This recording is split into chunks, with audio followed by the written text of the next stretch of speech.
तुम जब भी घर मेरे आना, तुम जब भी घर मेरे आना, वक्त का बड़ा टुकड़ा संग लिए आना।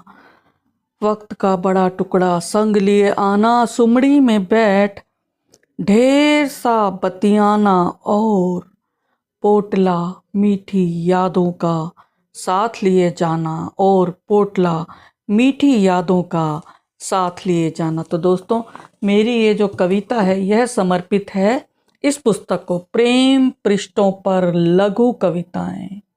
जी दोस्तों, मैं आज दो पुस्तकों की समीक्षा करूंगी। एक तो ये है और दूसरी है तब कहीं आई है घाटी।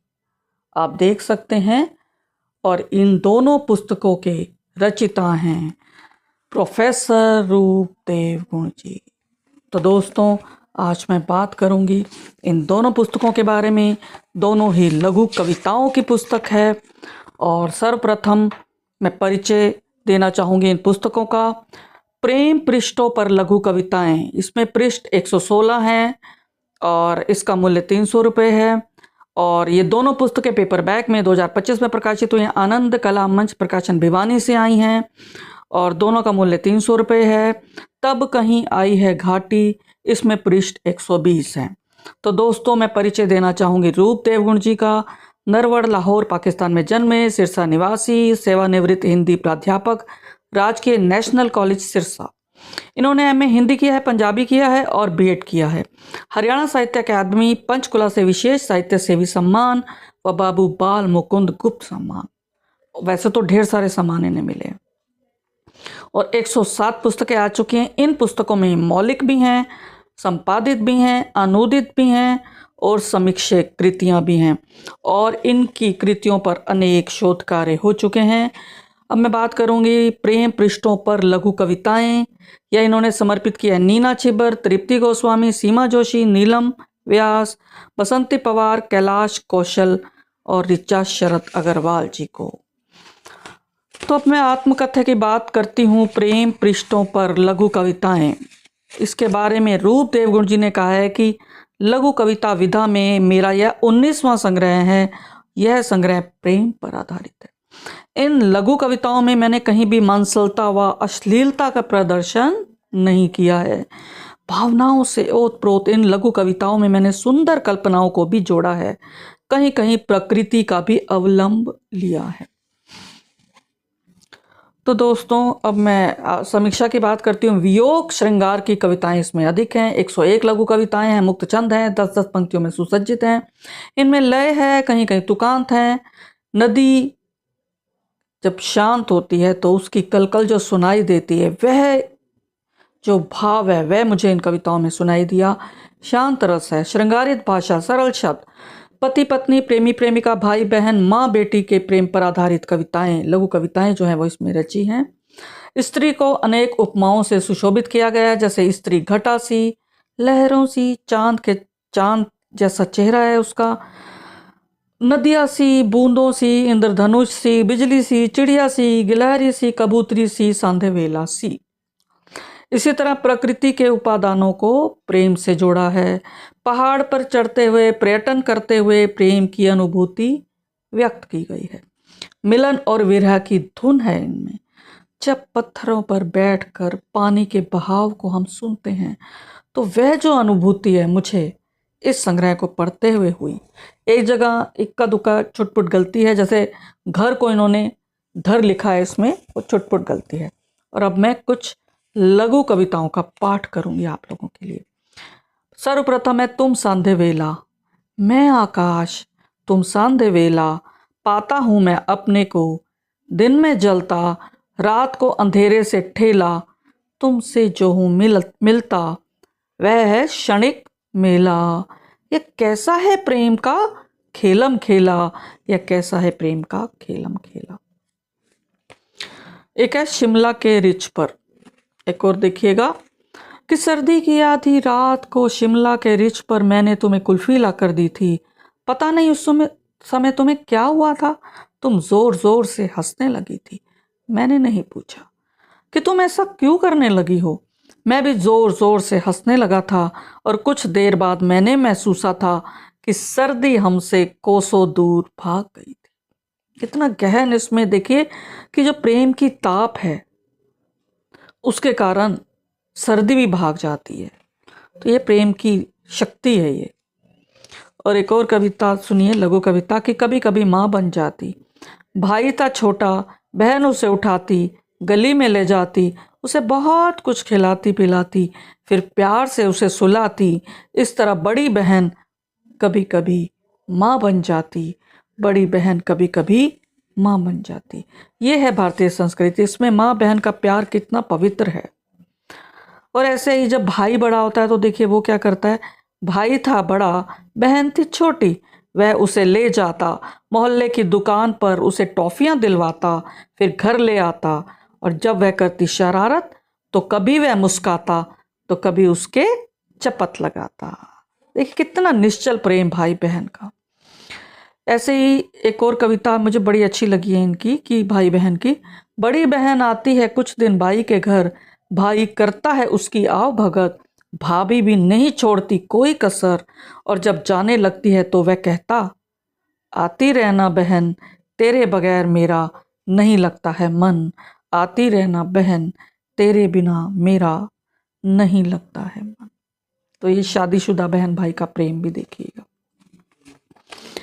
कोशिश किया करता था माँ को याद करते हुए, कहते हैं माँ गई थी स्वर्ग सिधार मेरे बचपन में, और जब मेरे दोस्त अपने अपने घरों में अपनी अपनी माँ के पास बैठे रोटी खा रहे होते थे, तब मैं अपनी बनाई अध कच्ची रोटियों को हाथ में ले और अध पकी दाल में माँ के चेहरे को ढूंढने की कोशिश करता था, माँ के चेहरे को ढूंढने की कोशिश करता था। एक माँ के बिना एक जो बच्चे की क्या हालत होती है, इसके अंदर आप उस दर्द को महसूस कर सकते हैं सहज। और अब अंतिम है इस संग्रह की, माँ है सोच रही कि मुझे यह भी है कहना कि अगर पति तुम्हारा करता है गलतियां तो उसे दिल से माफ कर देना। एक माँ जो है सलाह देती है अपनी शादीशुदा बेटी को कि अगर पति तुम्हारा करता है गलतियां तो उसे दिल से माफ कर देना, छोटी छोटी बात पर तलाक की बात न करना, और अंत तक परिवार वालों के साथ रहना, और अंत तक परिवार वालों के साथ रहना। देखिए आज के माहौल में इनकी ये कितनी अच्छी कविता है, लघु कविता। 10 पंक्तियों में इन्होंने सहज बात की है कि माँ ऐसी होनी चाहिए जो अपनी बेटी को समझाए कि तलाक की बात ना करना। तो ये तो थी इस पुस्तक की समीक्षा, और अब मैं आती हूँ दूसरी पुस्तक पे, तब कहीं आई है घाटी। अब इसके बारे में बात करूंगी मैं। इस पुस्तक में को समर्पित किया इन्होंने श्री बलवंत सिंह मान, कुमार शर्मा अनिल, मुरारी लाल अरोड़ा आज़ाद, और डॉक्टर तेजिंदर, और डॉक्टर इंदु गुप्ता, मधु गोयल, मंजीत शर्मा मीरा, नीलम नारंग एडवोकेट को। अच्छा, इस पुस्तक में रूपदेव गुरु जी ने एक बहुत ही महत्वपूर्ण एक बात कही है, एक निवेदन भी किया है। इन्होंने कहा है कि तब कहीं आई है घाटी है मेरी 107वीं पुस्तक है और 20वां लघु कविता संग्रह है। मैंने सन 2019 में अपने संपादित संकलन हरियाणा की प्रतिनिधि लघु कविता में लघु कविता के तत्व सुनिश्चित किए थे, जिसमें मैंने 6 से 10 पंक्तियां, अब इन्होंने 10 पंक्तियां की हैं। मुक्त छंद होनी चाहिए, भावनाओं का प्राधान्य, कल्पना का प्राचुर्य, सकारात्मक दृष्टिकोण तथा शेष कविता के तत्वों की तरह आदि तत्वों की बात की थी। इसके बाद लघु कविता ने आंदोलन का रूप धारण कर लिया था और आज तक 100 साहित्यकार इस विधा के साथ जुड़ चुके हैं तथा 200 से ऊपर लघु कविता संग्रहों का प्रकाशन हो चुका है। मैं ये चाहता हूं कि आप साहित्यकार भी इस विधा के साथ जुड़कर इसे तीव्र गति से आगे बढ़ाने में सहयोग दें। विश्वास है आपको मेरा यह लघु कविता संग्रह अवश्य पसंद आएगा। तो ये इनका एक निवेदन था। समीक्षा की बात करती हूँ। 10-10 पंक्तियों से सुसज्जित 106 मुक्त छंद लघु कविताएं इसमें संग्रहित हैं, जिसमें बारिश, घाटी, नदी, तालाब है, बचपन में कैसी होती थी बारिशें, आंधी तूफान, जलप्रपात, रेलगाड़ी, पड़ोसी, पहाड़, बहुत सारे तत्वों पर केंद्रित हैं लघु कविताएं। कई रंग उतरे हैं इस संग्रह में। भीनी भीनी गीली मिट्टी की सौंधी महक है इनमें। भाषा सरल है, श्रृंगार रस है, उपमा रूपक हैं। बस एक जगह आटा गूंथना लिखा है, जबकि आटा गूंधना होता है, ध लगता है। तो अब मैं बात करूंगी पाठ की कुछ लघु कविताएं आप लोगों के लिए। ठंडी बूंदों से प्रथम है लघु कविता कि आकाश पर छा गए बादल, कहाँ से आ गए बादल। ठंडी ठंडी हवा भी है चल रही, बिजली भी है चमक रही। लो होने लगे बरसात, लो होने लगी बरसात। घुल मिल गए हैं बादल, देखने निकले हम घर से बाहर। ठंडी बूंदों से बादलों ने किया हमारा स्वागत, ठंडी बूंदों से बादलों ने किया हमारा स्वागत। और अब शीर्षक लघु कविता तब कहीं आई है घाटी। कितने पर्वत मैंने किए हैं पार, तब कहीं आई है घाटी। घाटी जिसके चारों तरफ है पहाड़, इस समतल में दूर दूर तक दिखते गांव, खेत नगर और नहरों का पानी। मैं रहता हूं कुछ दिन यहाँ और फिर पहाड़ पर जाने के लिए हो जाता हूं तैयार, हो जाता हूं तैयार। एक इनसे करता हूं बात, दोस्त है मेरे जीवन में, मन के साफ तन के साफ। धोखा खाते हैं फिर भी कर देते हैं माफ, सीधे साधे न मन के फरेब। सादा जीवन सादे विचार, बहुत आता है मजा जब इनसे करता हूं बात। न मैंने किसी से धर्म पूछा, ना पूछे इनकी जात, न पूछे इनकी जात। स्त्री के बारे में कि जब भी मैं आया हूं तुम्हारे घर तो तुम्हें लड़ते झगड़ते ही देखा है मैंने, कभी बच्चों से तो कभी अपने पति से। तुम बोलती नहीं दहाड़ती हो, चेहरा तुम्हारा हो जाता है डरावना। यह किसने सिखाया तुम्हें, जरा उसका नाम बतलाना, जरा उसका नाम बतलाना। और अब देखिए एक इन्होंने व्यथा आज की व्यक्त की है पंक्तियों में कि बचपन में होती थी रोटी, साथ कोई सब्जी या दाल, कभी अचार तो कभी चटनी, किसी दिन खीर कभी हलवा, बारिश में पकौड़े गुलगुले। अब तो किसी को शौक नहीं है, यानी अब ना किसी को शौक बनाने का।